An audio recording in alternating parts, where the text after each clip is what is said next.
second.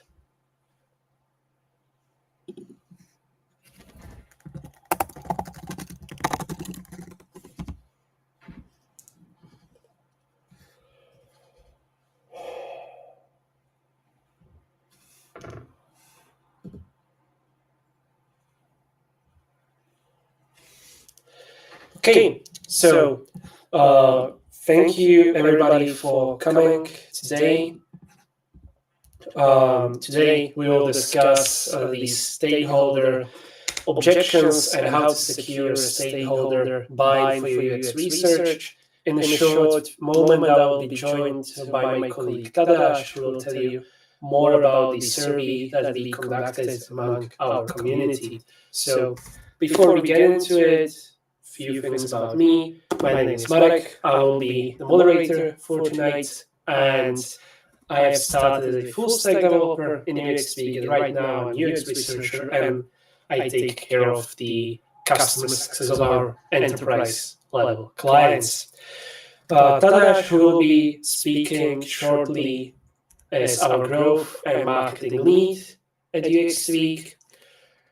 And the plan for today, a little bit of an introduction about UXweek for those who don't know us yet. Then we will discuss the survey, provide some practical strategies and tips for securing the stakeholder buy-in. And finally, we will have a live Q&A where you can ask any questions that you might have, and we will try our best to answer them.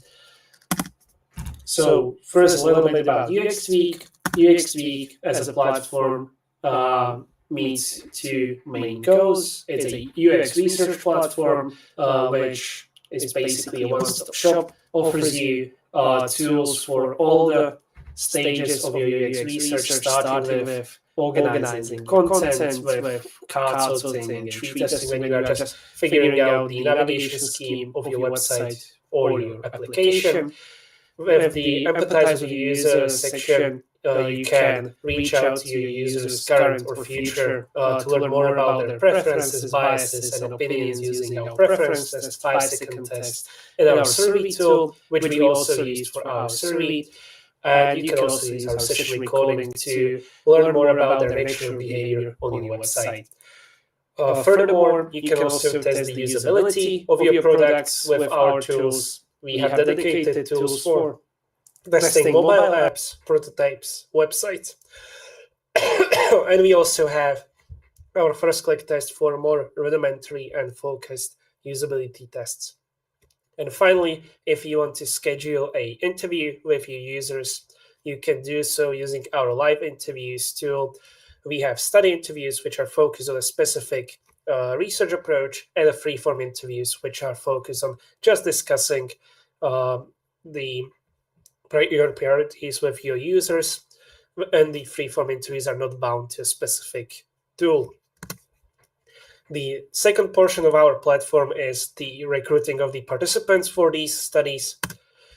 In regards to the recruiting, our user panel always guarantees the quality of the respondents. If ever you receive a respondent which doesn't meet your quality requirements from us, we will provide free replacements. You can recruit for any study type in UXweek, and our panel has the worldwide coverage. And finally, we take pride in providing fair incentives to our participants. But that's enough about UXweek for now. Now, let me introduce our speaker for the night, Tadash, who will tell you more about the survey, about the stakeholder objections that we conducted among the UX community. So, hi, Tadash. Welcome today. Hi, Marek. How are you doing? I'm good. What about you? I'm doing good as well. I'm hoping that we'll provide some valuable insights for you, and that together we will learn something that will be valuable for you, and we'll offer some practical tips about this topic that we prepared for you. Lovely. Can you give us a little bit of a background on the survey? What was the motivation behind it, and how did you do with it?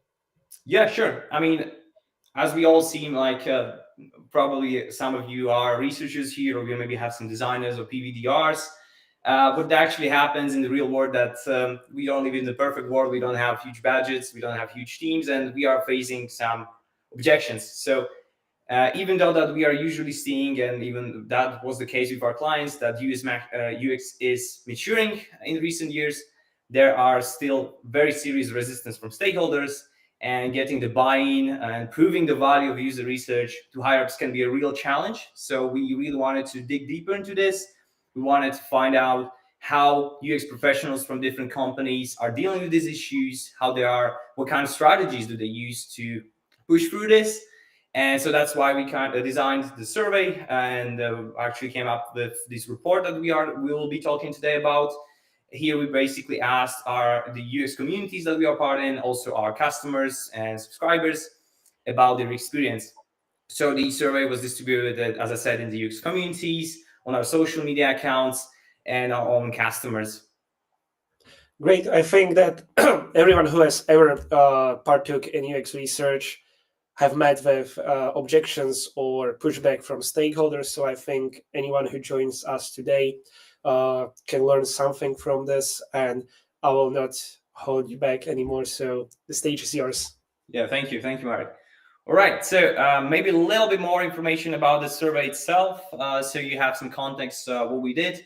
We surveyed 142 respondents. When we are talking about demographics, then almost half of it were UX or product designers, about 30% UX researchers, and we had about 7% of research operation specialists. So that's were the people that that were involved in our survey.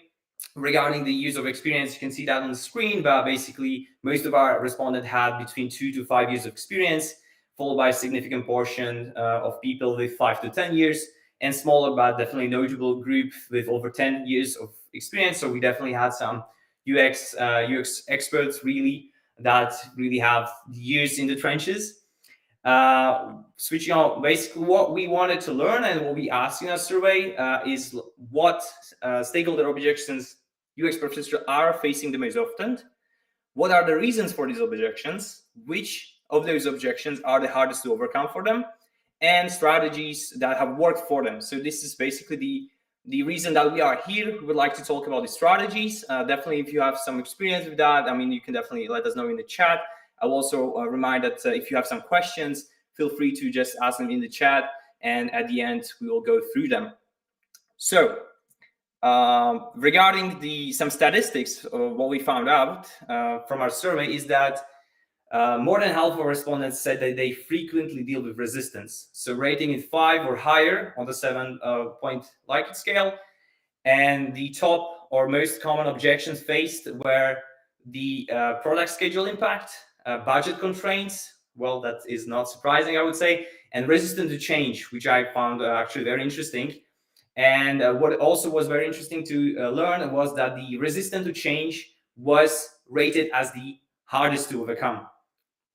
Additionally, some other reasons we also asked what UX professionals believe are the reasons for these objections.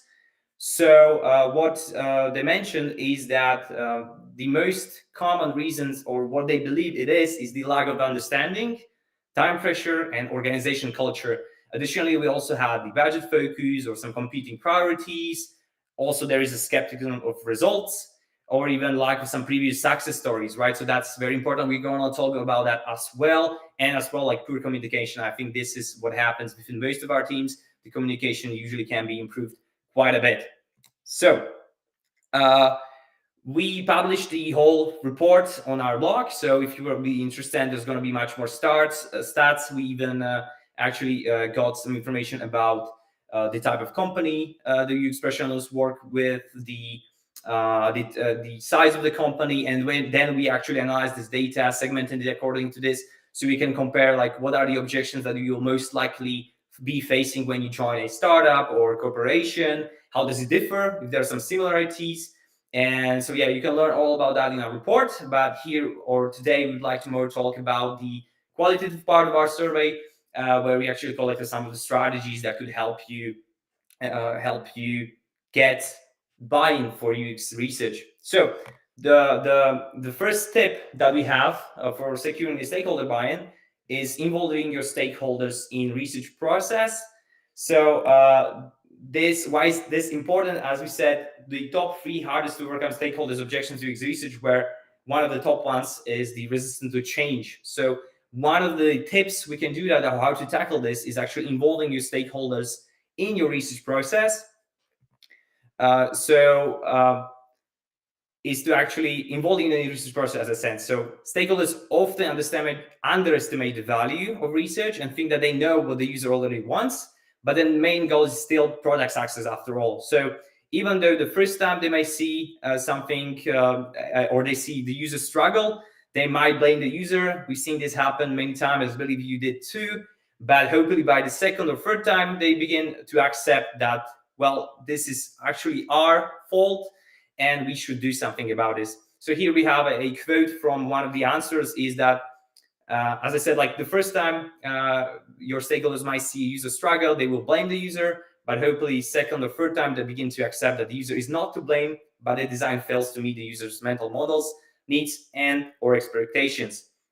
So how you can actually do this to involve your stakeholders early in the research or involving them in the research overall is inviting them to watch usability testing sessions. So one of the ways you could do that is that when you have either user interviews or usability testing sessions, if it's possible for you, you could be streaming these. So streaming them to your stakeholders, so anybody could join. You can even stream this maybe to whole company, so anybody from the team can join.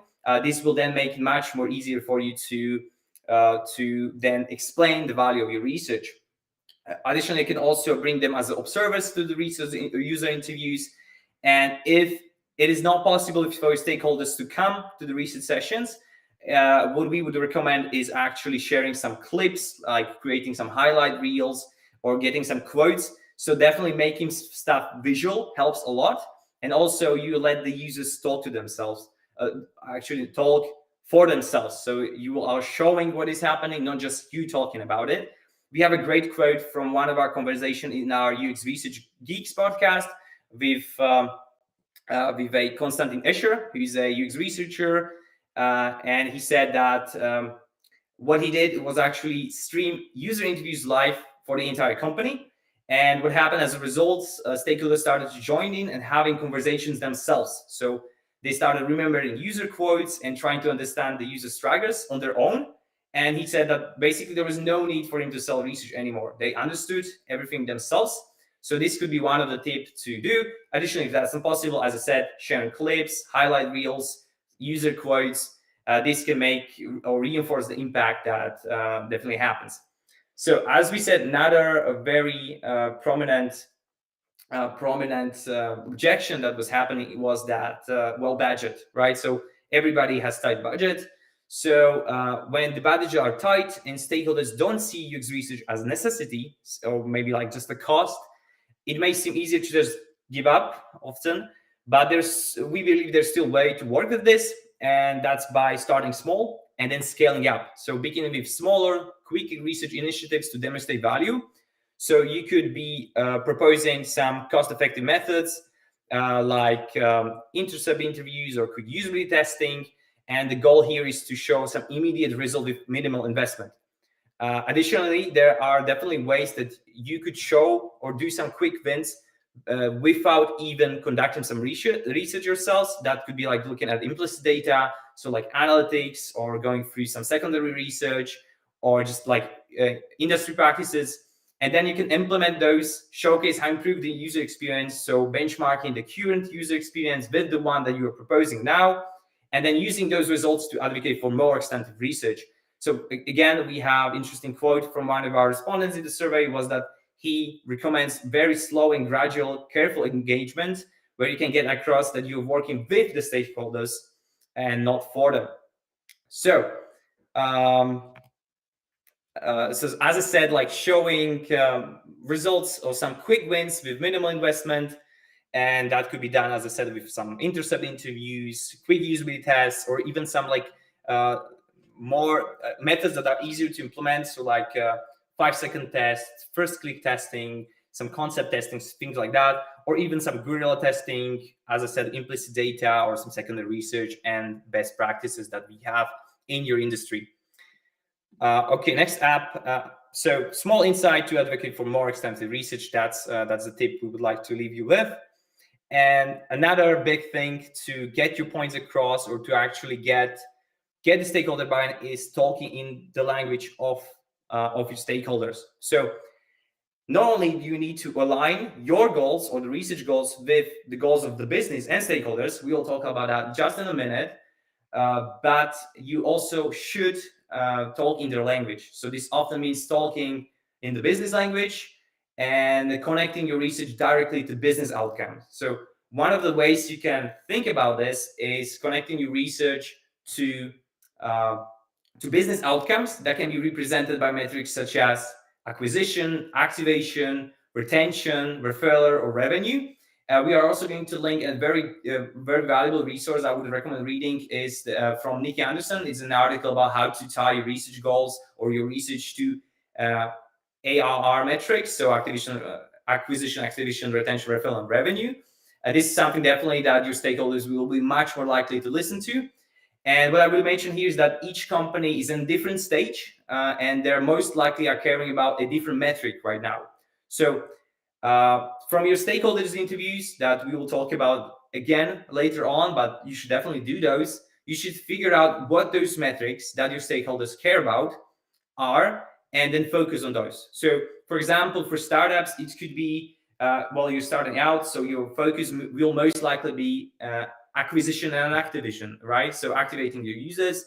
So you should try to do research initiatives or studies that will focus or help with that.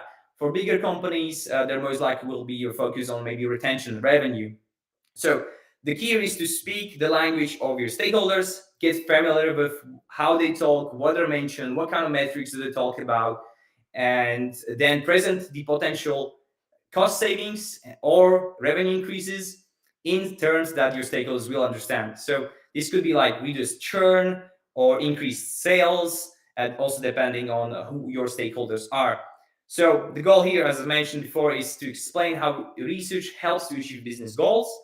And once you have identified the most impactful revenue metric for your business, then you can design research studies around these goals to get stakeholders to work with you and not against you, which unfortunately happens quite often. Sam, here we also have an example of how could this look like from how you can actually frame or present your findings in a way that your respondents are more likely to listen to. This example is actually from Nikki Anderson. Just last week, I was at the conference uxcon Vienna, and Nikki had a talk about strategic impact of user research, and she used these examples. We are going again to link the whole talk in the resources, so you can check that out for yourself. But usually how it looks like, as UXers, we come with something like 6 out of 10 users are confused by the filters and drop off at initial search. What we would rather say, or what your stakeholders are more likely to listen to, is something like fixing the filters could reduce drop-offs by 20%, which then translates to an additional $500 in annual revenue. Again, we have a second example here when you can also frame more strategically. So something like, we observed a significant drop-off during the checkout process. Users told us they were confused by the shipping options, which led to cart abandonment.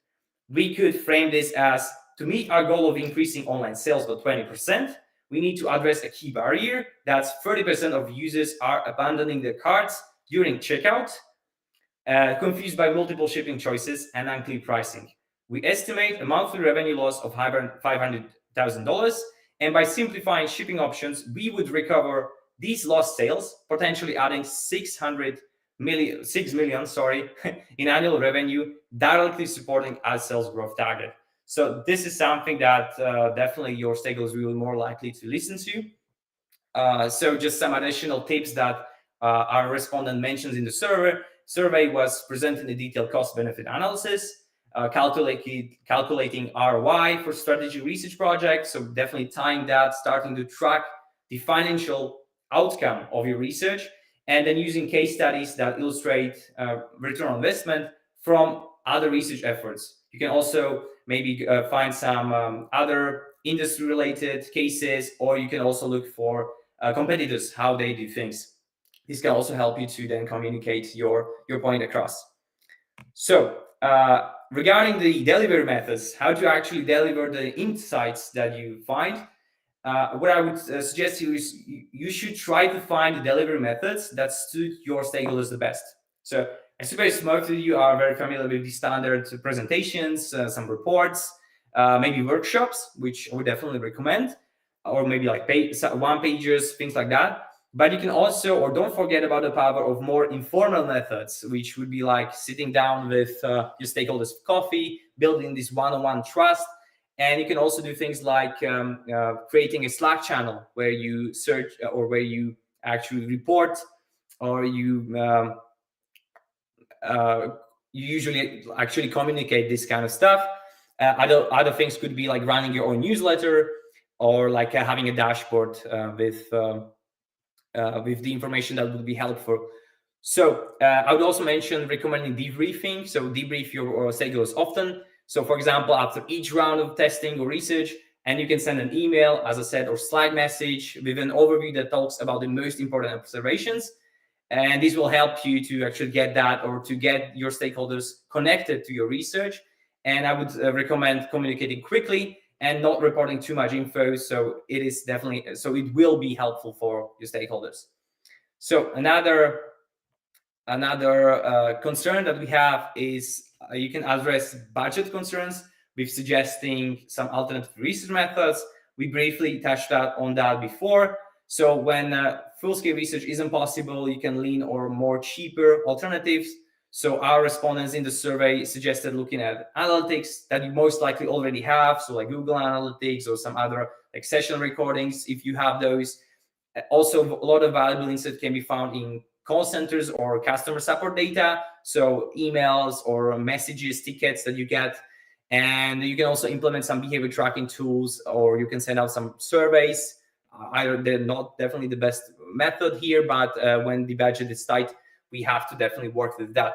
So these methods can usually provide enough insights to validate decisions without a significant budget.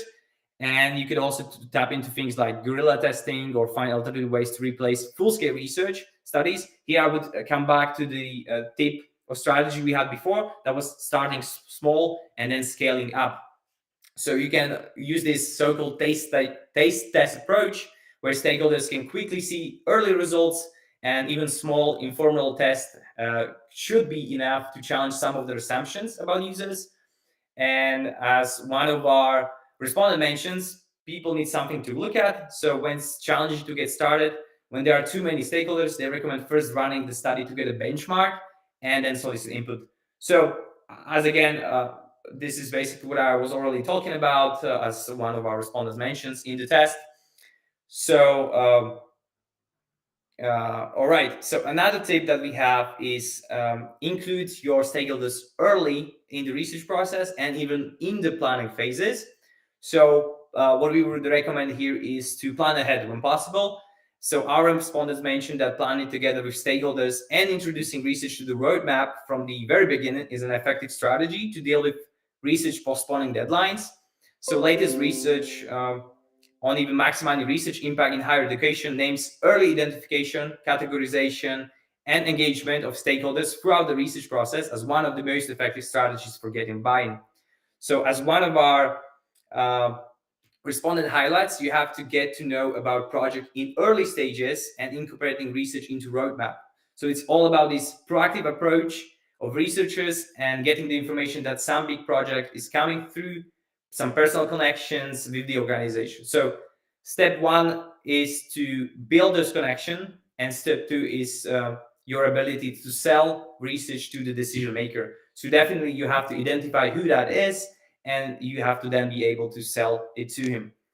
Another tip here is to frame research as a risk mitigation and way to prevent costly errors. So by showing stakeholders that early testing can reduce project delays and unexpected reworks, they will see it as a time saver. So not just a cost, but something that can actually help this a lot. So here we have a very good quote from one of our UX Research Geeks podcast episode, where Aurelia also mentioned that we learned that essentially one of the biggest investments or strategies would actually degrade some of the trust that organization or that brand would make with the end user. So the presentation of research actually shifted the leaders to move away completely from that strategy. So the research findings convinced leaders to pivot and avoided a risky investment that they could have degraded trust with users. So by incorporating the research early, the team prevented a potential costly and damaging mistake. So this is how you can sell that value or get that buy-in. Another tip that we have for you is building relationships and trust. So of course, as with anything or any other relationships that you have, the more stakeholders trust you, the more they will be open to invest in research. So many of our respondents highlighted this as one of the key long-term strategies when it comes to securing research buy-in. And a great thing or great trick here is to using something that's called a canvassing technique. So that involves meeting with stakeholders individually to build a personal relationship and get to know their goals and concerns, so you can align those with UX research and prioritize those. These discussions should mostly happen one-on-one, or sometimes one or two of their advisors. Another big tip here is, again, that was really mentioned or emphasized by Nikki Anderson in her talk that I mentioned, is that you should be running stakeholder interviews. So you are a researcher, you should be researching your stakeholders. So you should meet with all of them, learn about them, understand their goals, the priorities, and you can do this by conducting, as I mentioned, stakeholder interviews. So in the stakeholder interviews, what you should be able to do is you want to get a better understanding of what they are working on, what are the goals, pain points in general, or about the user research. Also, how is their relationship or how they view the last research efforts that were happening. And through this, you should be able to get alignment on the goals.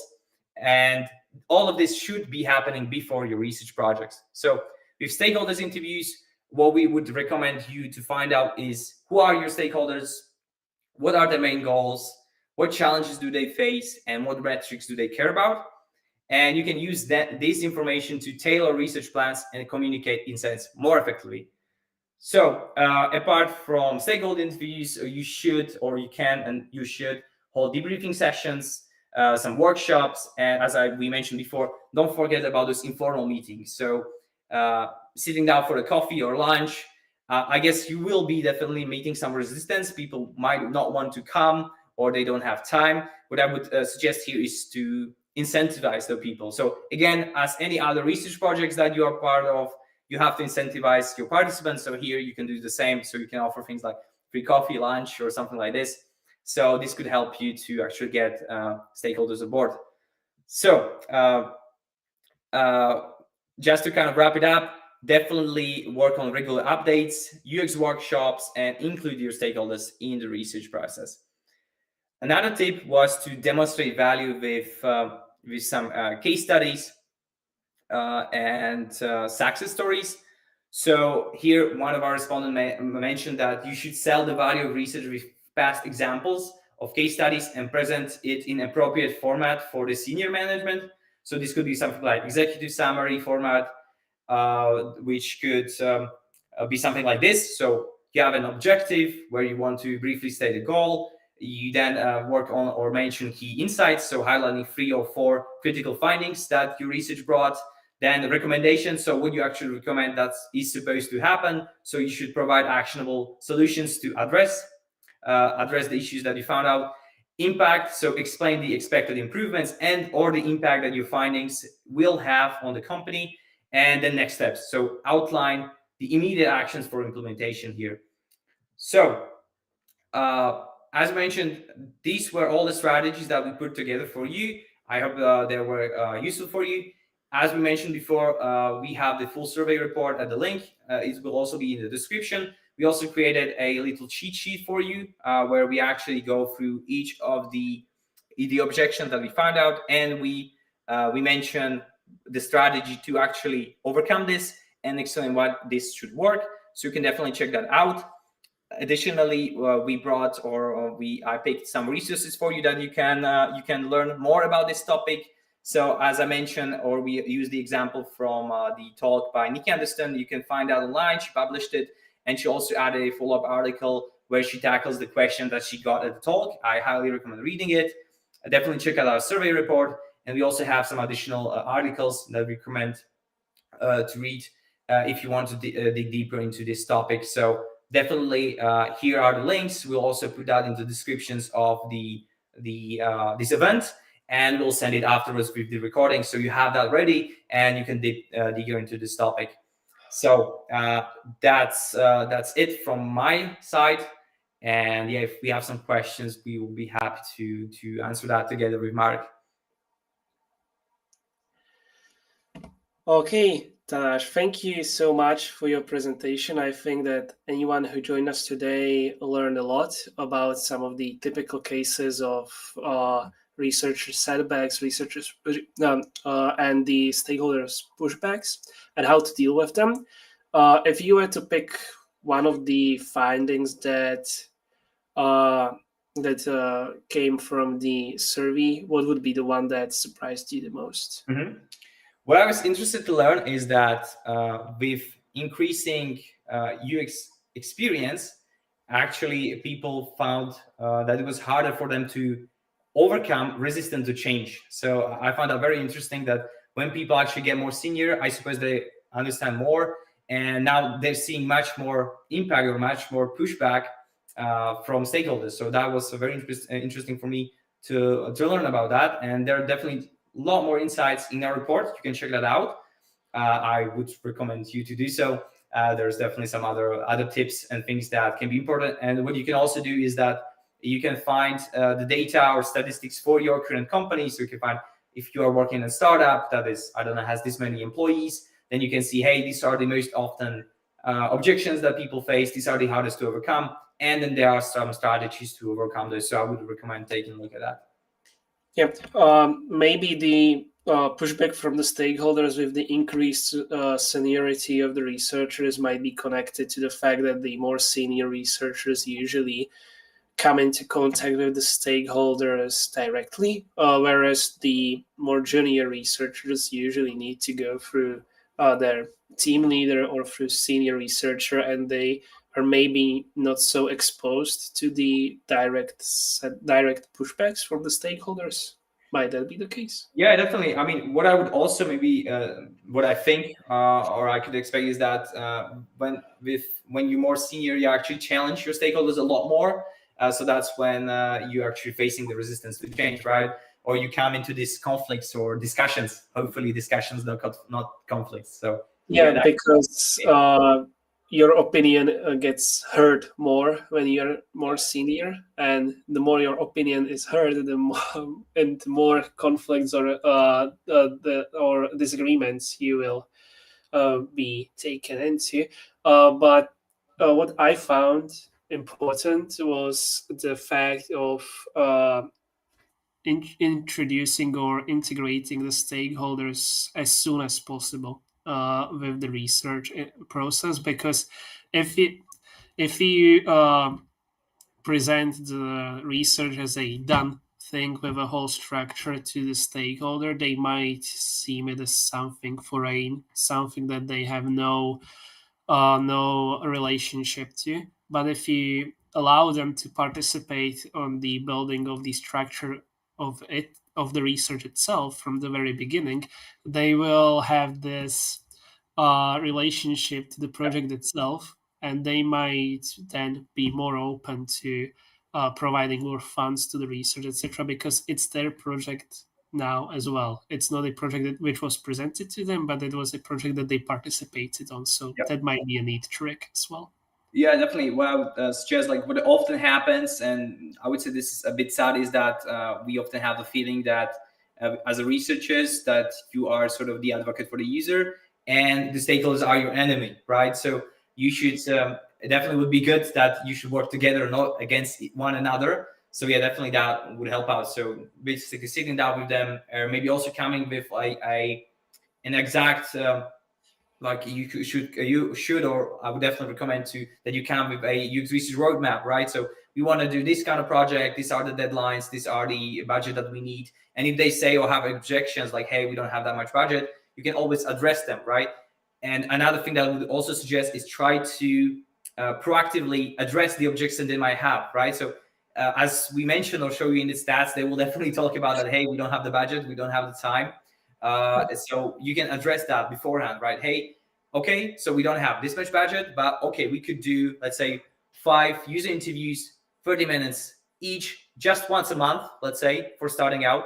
And we know that it can show us this, right? And if this kind of works out, then we can do this, and this is going to show us that. So that I think would be a good idea, so we come prepared and also like proactively just tackle the objections they might have. So I definitely believe that this could help you out a lot. Yes, of course, but with the budgeting, I would be careful, and I would always take into the consideration the company philosophy and the company, well, basically the company policies which are in place. Because some companies, regardless of how small budget you will ask for, they will always require of you to cut it down. And maybe a good strategy in this would be to aim for a little higher budget than you actually need, and then getting the budget that you need after you cut it down. Yeah. And that's maybe a good strategy as well, to come up with a higher budget and then display it as a smaller budget, even though that was the budget that you were aiming for from the very beginning. Yeah. So some of those tips, I guess, that you will find out from the stakeholders interviews that we definitely recommend, or you should start like tomorrow if you're not doing them, and do that regularly, right? In her talk, actually, Nikki Anderson mentioned that I think she does it like every quarter. She sits down with all of her stakeholders. So definitely get it, maybe make a habit out of it, like plan it for the stakeholders interview. So you know what you can expect from your stakeholders and from what you can expect from them. So you can then prepare that, right? So be prepared in advance what they are probably going to be objecting about or what they might have a problem with, so you can then tailor your approach to actually win. Because if research wins, the user wins, and the business wins then afterwards. yeah. This parallel, when the research wins, the user wins, and when the user wins, the business wins. This is what you what is your ultimate goal of not convincing your stakeholders about, but more like revealing to them, because sometimes they maybe forget that the users are those in the end who are providing all the revenue for the company. And if the users are not happy, the revenue will not be coming, regardless of how much expenses, how many expenses you have. If the revenue is not coming in, it's regardless. So I think we can move to the questions from the chat. Yeah, sure. So let's start with the first one. What can we do if we have zero budget for the research in the company? This way, we cannot make even a small test to convince our stakeholders. Mm-hmm. Yeah, sure. Well, we also mentioned that, but basically what you can do here is to do things that do not require you to do or to collect some data outwards. So you should definitely look at what you already have in the company, right? You most likely have some customer success work, so some tickets. Your sales team, they're probably doing some discovery calls, or they're having some sales calls, demos with your customers. Definitely ask for transcripts or go to those calls, right? Be observer them so you can learn from those users. So analytics like Google Analytics are for free, right? And a lot of the tools that you can use also are for free or really require very small budget. So you can get some data or some insight out of that. So that would be my recommendation. Actually look into your company, look at the data that you already have. Even if that's not possible, then you have to probably resort to some industry practices, so best practices that are there.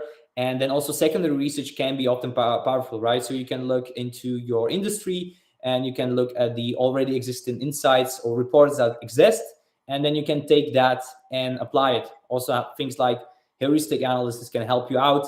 I mean, definitely these are the things that you can do, and they require no budget at all. Of course, this is just a starting or stepping where you can just start with that. But if you then find something that actually is going to help you, as I said, like then you can do a quick A/B test, or you can just start to collect some benchmarking metrics, like let's say SAS score, so system usability scale, and then we actually propose a new experience that you design according to your secondary research or to some analytics or some best industry best practices. Then you can show on the numbers, hey, this is this much better. I mean, there's this much percentage, I don't know, more conversion rates, for example. So you can do that, and this should help you sell, or get maybe more research in the future. Yep. I would say the optimal thing that you can hope for is finding a study about your direct competition. And if you show a study about your direct competition to your manager, to the stakeholders, and show them how your direct competition benefited or profited from the research that they did, that would be like the blank check for your UX research if you manage to find that, I think. I would just mention here a little self-promo. So, for example, we have a starter plan that is for free. So, for very small scale studies, you can actually conduct some of them with UXweek, and then you can get your participants on way. So you could use like communities or like say social media to recruit some participants into your study, and we actually don't charge you for that. So for very small scale studies, if you just have to show something or you need to get some buy-in, there are tools that can help you. You don't have to use UXweek, but we would recommend you do so. Yes, of course. And let's go to the next question. What to do if we are not skilled enough in economics to calculate stuff such as return of investment, etc.? Yeah, I mean, here there are some calculators that are already created for such cases, so you can use those. And then there are some, I would say, like metrics that are not hard to calculate. And nowadays you can use AI to help you with that as well. But there are already pre-made tools that have. I believe with one of the resources that we linked, there is that tackles also that how you can calculate this. So yeah, there already are resources for you to help you that. You do not need an economics degree or anything like that. So, and if that's not possible, then I would say like you can always, if there is no way to directly maybe tie your research into like economic or impact on revenue, you can maybe talk more about things like how we are increasing efficiency, right? Or how we are decreasing something that is bad for the company and increasing something that's good, right? So it doesn't necessarily have to be number that you come out, or like return on investment or some specific metric. But from our experience, numbers help a lot, right? So financial teams and people, usually they care about metrics, they care about numbers. So yeah, I would recommend doing those, but sometimes it's enough to maybe like, hey, say like this will potentially impact this, and this will bring us this, right? So for example, if we add this, we figure out this pain point, if we add this feature, we are estimating that 30% of our customers are going to use this. This will then impact our retention by, let's say, 20%, and that will bring in, let's say, estimated, I don't know, 100 USD, 100,000 USD dollars in annual revenue, right? Of course, this will be an estimation, but it's definitely much better than having something like this than not having anything. Yep, and I would also pick up on something that our last guest, Yao, mentioned, that it is important to talk to your team members about stuff like this, because if you don't know what the return of investment is, or what are the pain points in your company, what can be improved on in regards to the efficiency, maybe, as you mentioned in your presentation, reduction in the support tickets or something like that. As all these pain points can be then turned into numbers, which you can present to the stakeholders. And it's all about utilizing the information which maybe you do not have, but your colleagues or the team members from the company you would be working for will have. So always make sure to discuss this with your colleagues if you get the chance to do so. I would add here also, not only your colleagues, but actually your stakeholders, right? they have the stake in what you're doing. So sit down with them and together brainstorm, like, hey, what are the metrics or things that you need to get improved?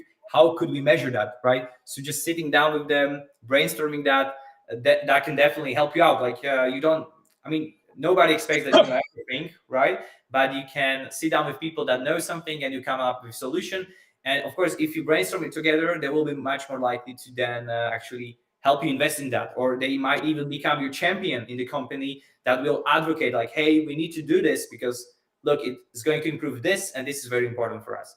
So that would I also mention, like definitely a great point, talking to your teammates, talking to your stakeholders and just figuring out the solution together. Yeah, for sure.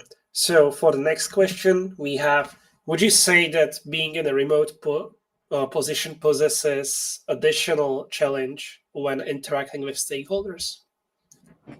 I would say that definitely it is harder because, as we mentioned, building trust is very important, and even having those informal meetings, sitting over coffee, discussing this over lunch, this is usually not possible remotely, right? So, and when you're sitting down with a person one-on-one, there's definitely, it's much more easier to build trust.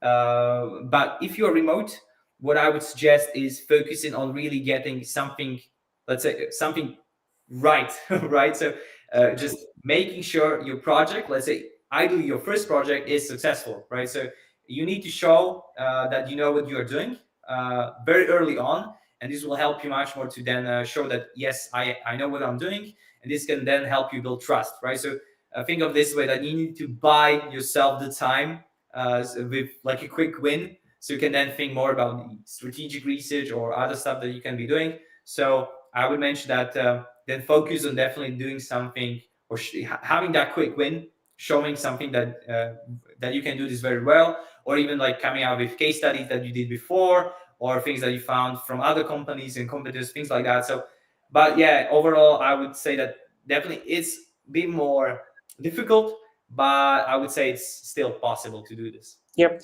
It's the main difference, in my opinion, is all about the water cooler pattern, because if you are in the office and you mingle with your colleagues, you mingle with the stakeholders, you grab a coffee together or eat lunch together, they tend to complain because people love to complain. So if you hear to their complaints, listen to their complaints, you will hear some of the possible pain points which can be improved on using your research, which can be then turned into the KPIs that you can present to the stakeholders. And if you are on a remote position, you do not get to listen into these conversations because you are not there. That's the main difference, in my opinion. Another tip I would maybe mention here is that, as we mentioned, doing something like running a newsletter or a Slack, maybe when weekly you come up with like, hey, this is what we did, this is what we found out, this is what it could mean for, I don't know, marketing, for support, for sales, right? Doing things like this then can help you build that trust, right? Because people then see you often, let's say even maybe not face to face, but they see that you are working on this, that you care about this, and that you are bringing value and you're bringing it often, and then it can get something out of it. So that would be maybe another tip. Just try to be present, maybe some other ways, or you can write like some company blog, or you can have something like this to help out or to show that, yes, I'm here, I'm working, I'm doing this, and it will help the company in such a way. Yeah, of course. But nothing beats a lunch together or a coffee together. Yeah, especially if you're buying, I would say. Yeah, especially. Okay. We also have one last question from the chat. When starting small, I sometimes struggle to show stakeholders how effective UX research is because a research result tend to be also small. Do you have any tips for that? Mm-hmm. Yeah, I mean, right. So first thing I would do here is try, starting small. So for example, some user interviews, and then if you can, getting a way to quantify this, right? To mention how often this actually happens in our interviews, and maybe getting some other data sources like the analytics, or maybe running a surveys, which you can often do with very cheaply, So you can then triangulate the data and show like, hey, this is what we found out here, and other data sources actually support this. So this can be then much more better, or you can be much more confident in the findings that you have, that yes, this is what we found out, and actually some other data sources prove this. So that would be my one tip. Additionally, you're just doing it more often, doing some benchmarking maybe, and sometimes, like things like user research, I mean, it doesn't happen overnight, all right? So you need to build the practice, you need to do more to actually have something to show for it. But again, maybe just coming back to the other sources, I mean, try to supplement your small research, or just the starting small, with some other, right? So you can have, let's say, session recordings. This can be also quite powerful, right? So you see how people are interacting with our website, how people are interacting with our mobile apps, what they are doing there, and things like. You can also run things like intercept surveys, or where people are doing something in the app or on the website, and at the exact time that you mentioned, you just pop them a question like, hey, how easy do you find this, or why are we here for, and things like that. So you can use these maybe other methods to get more and to have more data, and to have more confidence in your results. So that's what I would recommend. I would say that the smaller the budget you have, the more creative you need to be, or you are forced to be. For example, if you're lucky enough and your targeting is just general population, or let's say a portion of population which is largely represented in the general population, and you are not looking for like very, very niche or specific target audience, because you always need to conduct your tests on the correct target audience, because even the best test with the wrong audience is a wrong test. But if you're lucky enough, I would say if you have $100 of a budget, do not use it on a online survey or something similar, because you will get like 20 responses, which will not tell you as much. But go out and use your $100 to buy 10 coffees in Starbucks and just talk to 10 people over a coffee. Have 20 minutes discussion with them about your product, about your designs, and you will learn much more than from 20 responses from a survey. That's the guerrilla testing, or the intercept testing, is the space where you get to be the most creative for the smallest amount of money, I would say. And it can bring you interesting results. So you can always find a workaround, I would say. Definitely. Okay, and that would be the last question that we had from our chat. Do you have any last minute tips for our viewers, Tadeusz? I would say start with the stakeholders interviews immediately. Start tracking the financial impact of your research, and that would be, I would say, the two takeaways that I would, or the most important things that I would recommend to the listeners and to everybody just starting to do this immediately. That would be what I would like to leave you with. Okay, I think that is something that is not as hard to introduce into your practice, and it can help you immensely. And thank you everyone for joining us today, whether it was in the afternoon, during the lunch, or during any other daytime that you might have. We hope that you have a lovely remainder of your day, and we see you again in the next installment of our webinars. Thank you so much for coming. Bye-bye. Thanks, everybody.